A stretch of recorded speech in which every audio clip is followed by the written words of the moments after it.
दोस्तों, हमारी जिंदगी में कई बार हम खुद को एक मुश्किल घड़ी में पाते हैं।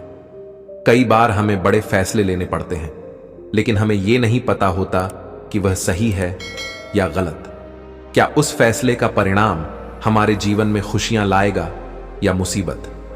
लेकिन कई बार हमारे पास सही निर्णय लेने की सुझाव नहीं होते और हम जल्दबाजी में फैसला कर लेते हैं, और उन फैसलों की वजह से हमारी जिंदगी सुखमयी हो सकाती है या फिर हमारी जिंदगी नरक से भी बढ़कर हो सकती है।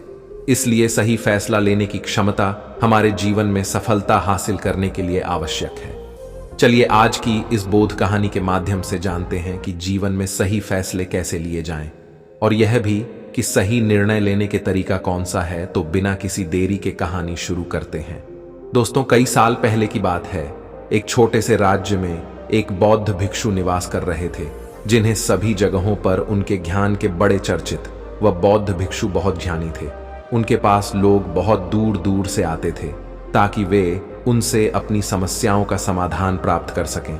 उनके पास कोई भी कैसी भी समस्या लेकर क्यों न आए, वह समस्या का समाधान अवश्य करते थे।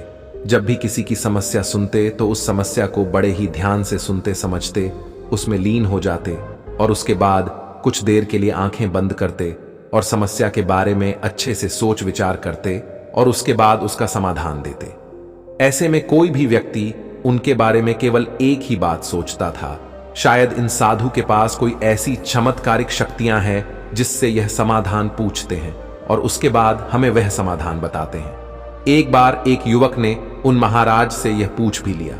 उस शिष्य ने पूछा, क्या आपके पास ऐसी कोई चमत्कारी शक्तियां हैं जिसके कारण आप हमारी समस्याओं का समाधान करते हैं? जो आपके पास ऐसी दिव्य दृष्टि है जिससे आप हमारी समस्याओं का समाधान खोज पाते हैं? उस युवक की बात सुनकर को यह साधु जोर जोर से हंसने लगे, लेकिन उन्होंने उस युवक की बात का कोई जवाब नहीं दिया। उसके कुछ ही दिनों बाद उस राज्य में एक बड़ी अजीब सी घटना घटी। उस राज्य में एक बुढ़िया औरत रहा करती थी जो अपने पूरे घर में अकेली ही रहती थी। उसका कोई न था। उस राज्य से होकर 4 मित्र अपने घर की ओर जा रहे थे। वे लोग दूसरी नगर में काम करके पैसा इकट्ठा करके अपने गांव की ओर जा रहे थे।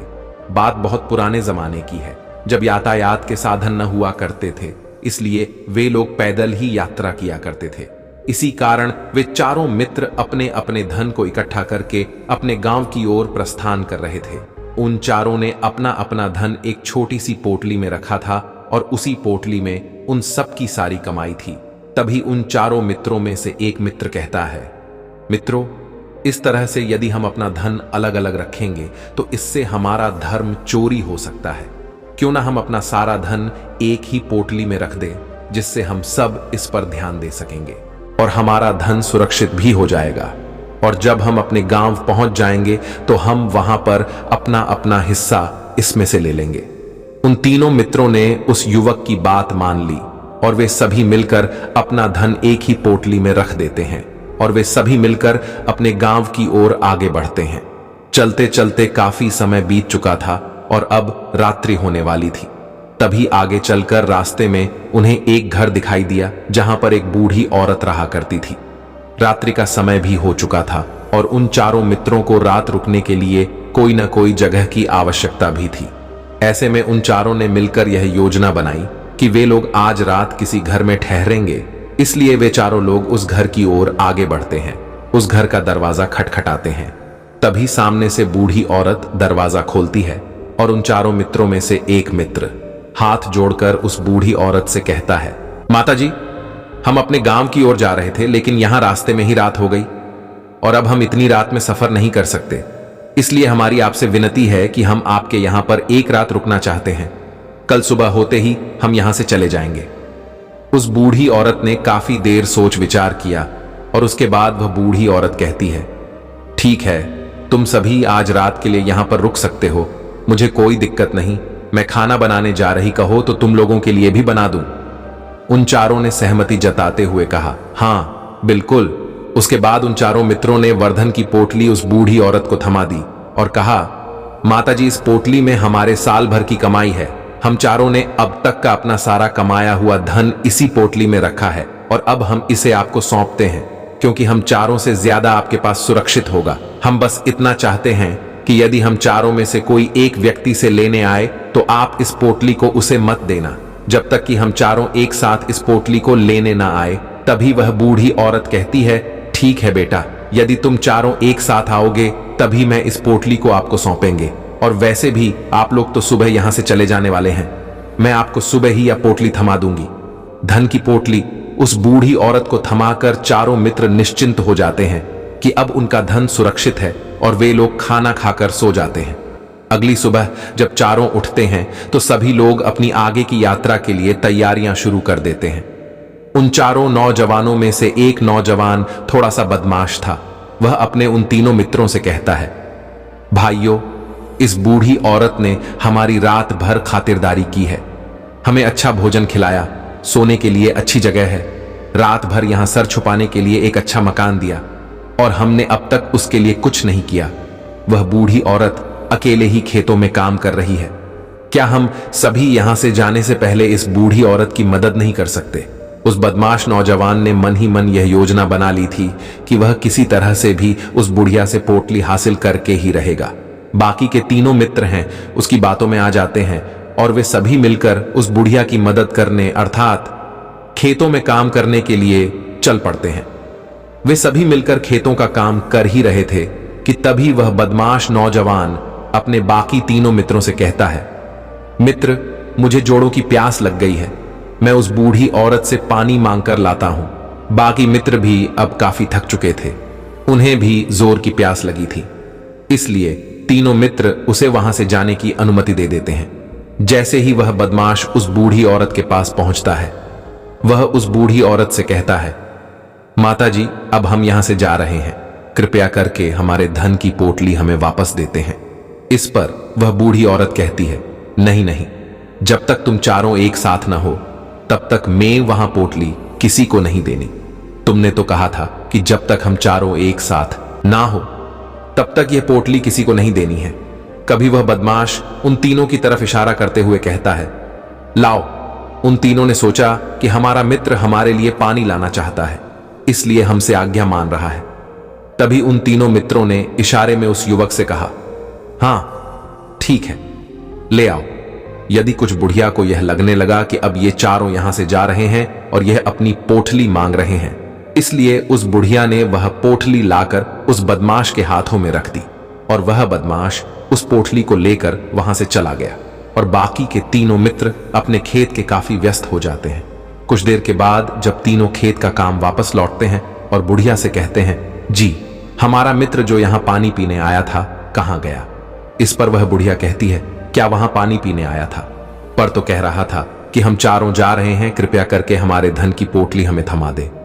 तब तीनों बड़े आश्चर्य होकर उस बुढ़िया से कहते हैं, माताजी, हमने भला कहां वह पोटली मांगी थी, हमें तो प्यास लगी थी और हमने पाने के लिए इशारा किया था। तभी बूढ़ी औरत उन तीनों से कहती है, परंतु अब तो वह पोटली लेकर जा चुका है।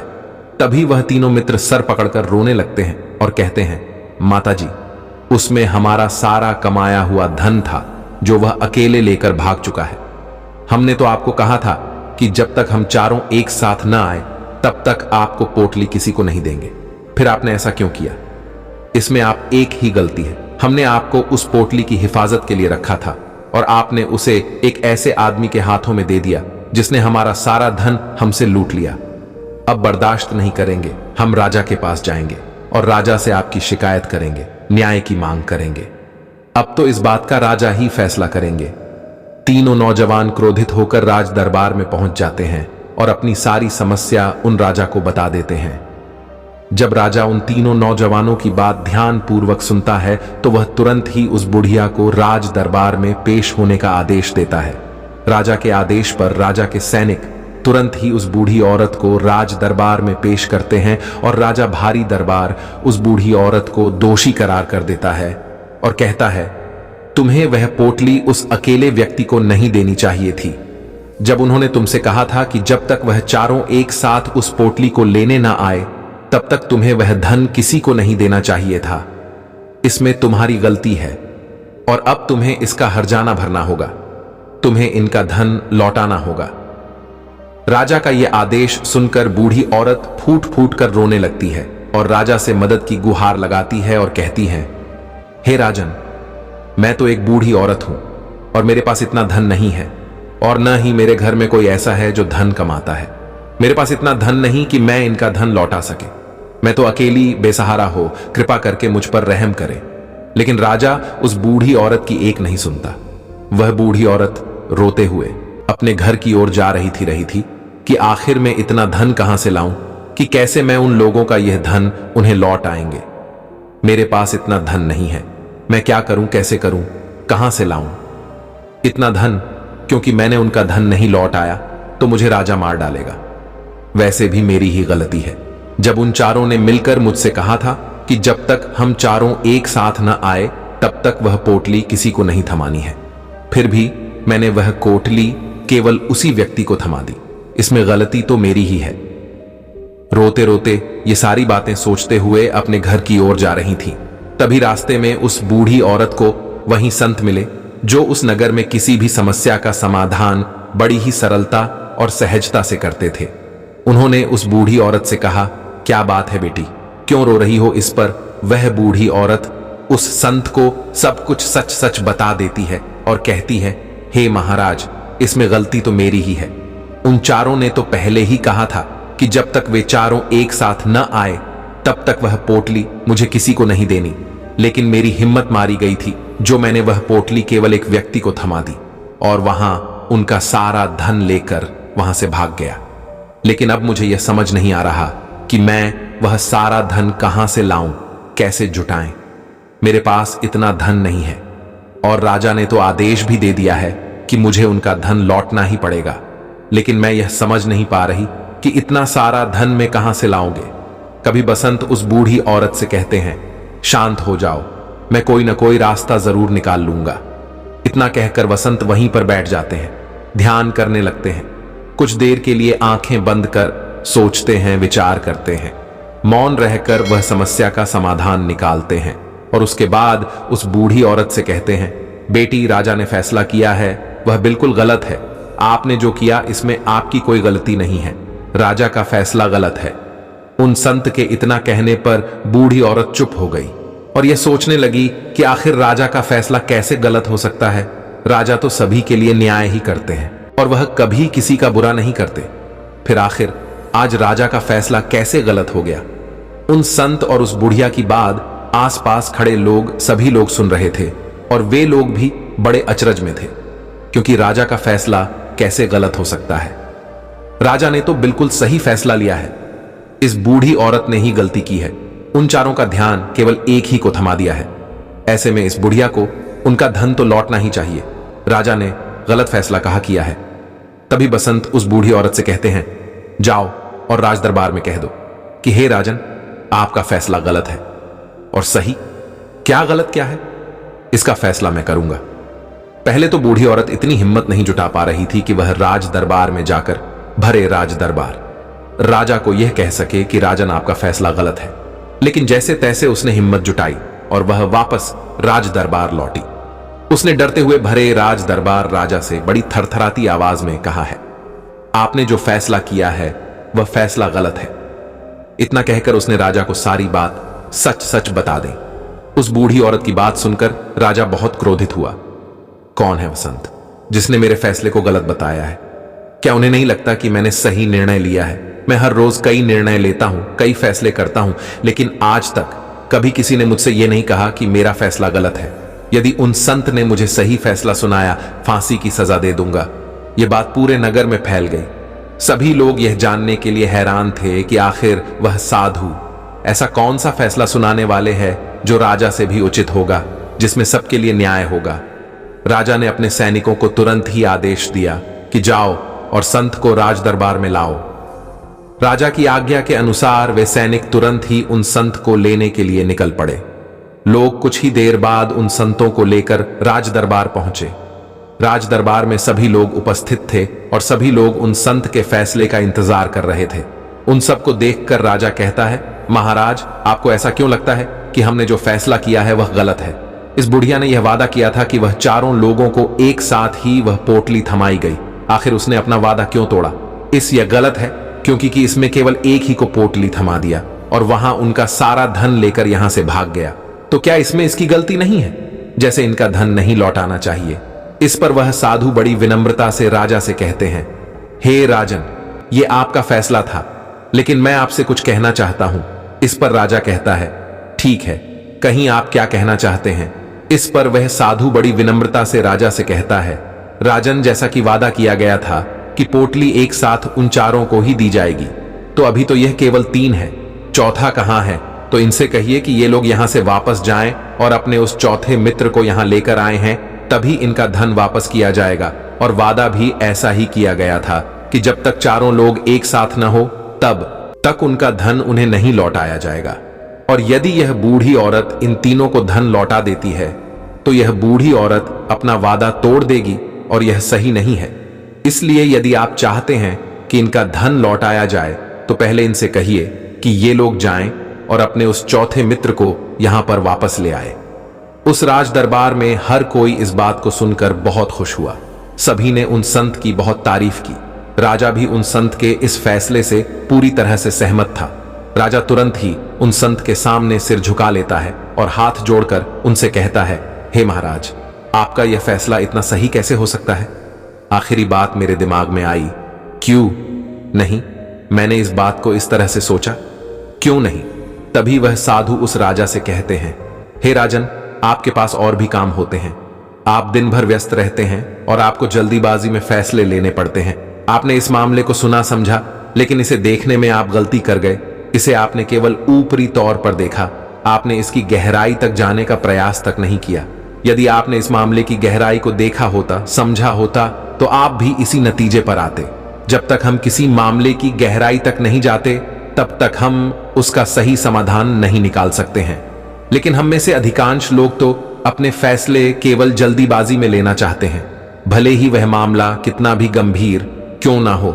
हमें तो बस अपना हक चाहिए, हमारा नाम होना चाहिए, भले ही फैसला हमारे लिए आगे चलकर हमारे लिए नुकसानदायी क्यों ना हो, लेकिन हम तो उस मामले की गहराई तक जाने के लिए सोचते तक नहीं।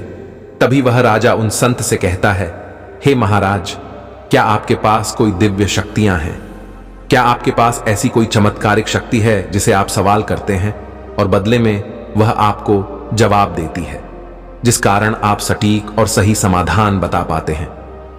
राजा की यह बात सुनकर बसंत मुस्कुराने लगे और राजा से कहते हैं, हे राजन, यह सवाल मुझसे कई लोगों ने पूछा है और मैंने कभी किसी का कोई जवाब नहीं दिया, लेकिन आप इस राज्य के राजा हैं, इसलिए मैं आपके इस प्रश्न का उत्तर देता हूं।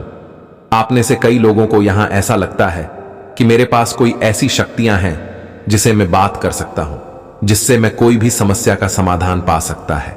लेकिन मैं आप लोगों को एक बात सच सच बता देता हूं, मेरे पास ऐसी कोई शक्तियां नहीं है।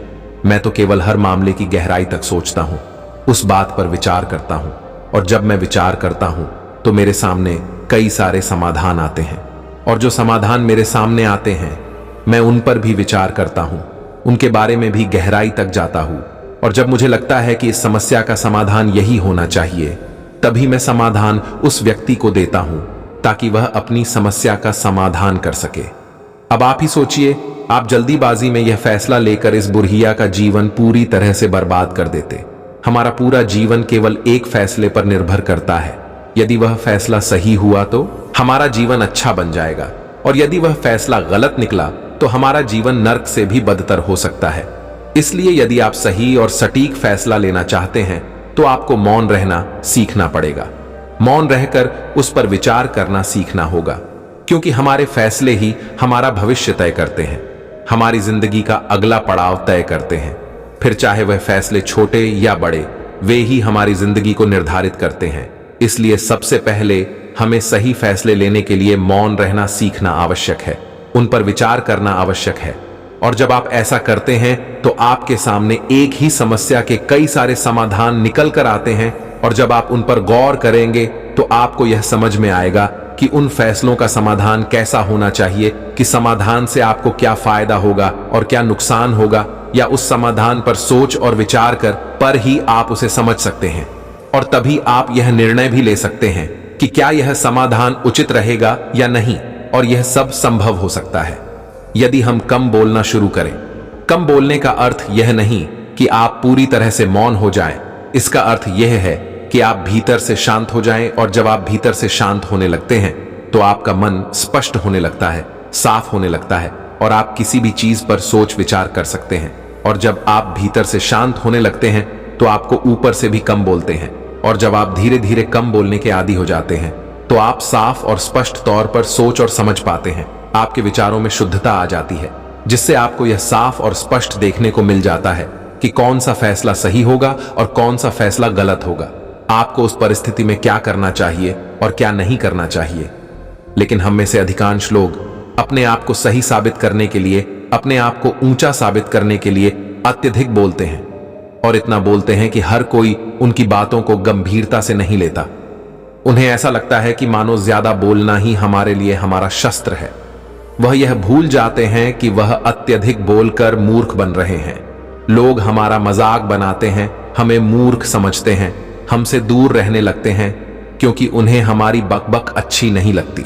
लेकिन जब आप भीतर से शांत होने का प्रयास करते हैं और धीरे धीरे भीतर से शांत होने लगते हैं तो आप खुद ब खुद ऊपरी तौर पर कम बोलना शुरू कर देते हैं। इससे आपके मन में, आपके मस्तिष्क में एक साफ और स्पष्ट विचार उत्पन्न होते हैं, और आप अपने आप को साफ स्पष्ट तौर पर समझ पाते हैं। देख पाते हैं आपको कब, क्या, क्यों और कितना बोलना चाहिए, और आपको कब, कैसे, क्यों, किस तरह से कौन सा फैसला लेना सही है या नहीं। यदि आप अच्छी तरह से समझ और जान पाते हैं, जब आप कम बोलना शुरू करते हैं तब आप अपने आप को बहुत अच्छी तरह से समझना शुरू कर देते हैं, अपने आप पर अच्छी तरह से विचार करना शुरू कर देते हैं।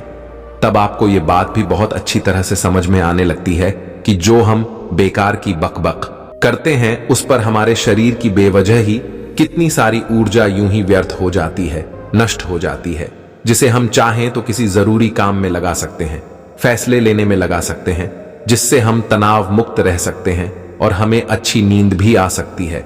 और यदि आप इसी प्रकार सोच विचार कर फैसले लेना शुरू करते हैं तो आपका मस्तिष्क भी अच्छी तरह से काम करने लगता है, और आपका मस्तिष्क पहले से भी ज्यादा शक्तिशाली हो जाता है। और इसका एक बड़ा अच्छा उदाहरण भी आपको मैं बताना चाहूंगा। जब आप स्कूल में पढ़ते थे या फिर आज भी आप पढ़ रहे हो तो आपने देखा होगा कि जो बच्चे होनहार होते, होशियार होते हैं, वे लोग बहुत कम बातें करते हैं और अपना समय सही चीजों में लगाते हैं। अधिकांशतः अपना समय मौन होकर बिताते हैं। इसी वजह से वह पढ़ाई करने में बहुत तेज होते हैं, जो कुछ भी बढ़ना चाहते हैं उसे याद कर ले जाते हैं। लेकिन वहीं पर दूसरी तरफ जो लोग बहुत अधिक बोलते हैं, यदि आप उन्हें पूरे 24 घंटे भी दे तो भी वह उस तरह से उन चीजों को याद नहीं रख सकते जिस तरह से मौन रखने वाले बच्चे उन बातों को याद कर लेते हैं। और महान चाणक्य ने भी यही कहा है कि जो व्यक्ति यह समझ जाता है कि उसे कब, कहां और कितना बोलना चाहिए, उस व्यक्ति को सफल होने से कोई नहीं रोक सकता। और आप इतिहास उठाकर देख सकते हैं, आज तक जो भी लोग महान हैं, जो लोग भी सक्सेसफुल बने हैं, उन लोगों की आदत बहुत कम बोलने की है। उनका पूरा ध्यान केवल अपने लक्ष्य पर होता है और अपना पूरा समय वह अपने लक्ष्य को पाने में ही लगा देते हैं। इसलिए आपको भी यह आदत अपने जीवन में उतार नहीं चाहिए। और कम बोलने का अर्थ यह नहीं कि आप ऊपर से कम बोलें, बल्कि आप भीतर से कम बोली, भीतर से शांत रहिए। यदि आप रोज इसका अभ्यास करते हैं तो केवल कुछ दिनों में ही लाभ आपको आपके सामने नजर आने लगेंगे। लेकिन वहीं पर दूसरी तरफ जो लोग बहुत अधिक बोलते हैं, यदि आप उन्हें पूरे 24 घंटे भी दे दें तो भी वह उस तरह से उन चीजों को याद नहीं रख सकते जिस तरह से वह मौन रखने वाले बच्चे उन बातों को याद कर लेते हैं। और महान चाणक्य ने भी यही कहा है कि जो व्यक्ति यह समझ जाता है कि उसे कब, कहां और कितना बोलना चाहिए, उस व्यक्ति को सफल होने से कोई नहीं रोक सकता है। और आप इतिहास उठाकर देख सकते हैं, आज तक जो भी लोग महान हैं, जो लोग भी सक्सेसफुल बने हैं, उन लोगों की आदत बहुत कम बोलने की है। उनका पूरा ध्यान केवल अपने लक्ष्य पर होता है और अपना पूरा समय वह अपने लक्ष्य को पाने में ही लगा देते हैं। इसीलिए आपको भी यह आदत अपने जीवन में उतार चाहिए। और कम बोलने का अर्थ यह नहीं कि आप ऊपर से कम बोलें, बल्कि आप भीतर से कम बोलें, भीतर से शांत रहिए। यदि आप रोज इसका अभ्यास करते हैं तो केवल कुछ दिनों में ही होने वाले लाभ आपको आपके सामने नजर आने लगेंगे। दोस्तों, आपने आज के इस वीडियो से क्या सीखा तो मुझे आप कमेंट में बता सकते हैं। इसी के साथ में उम्मीद है कि आपको आज की वीडियो पसंद आई होगी, तो इस वीडियो को शेयर करें जिससे यह कहानी सुनने की जरूरत है। और उसी के ठीक बाद चैनल को सब्सक्राइब करें। चलिए फिर मिलते हैं ऐसी एक और नहीं वीडियो में एक मैसेज के साथ। तब तक के लिए अपना ख्याल रखें। धन्यवाद और नमो बुद्धाय।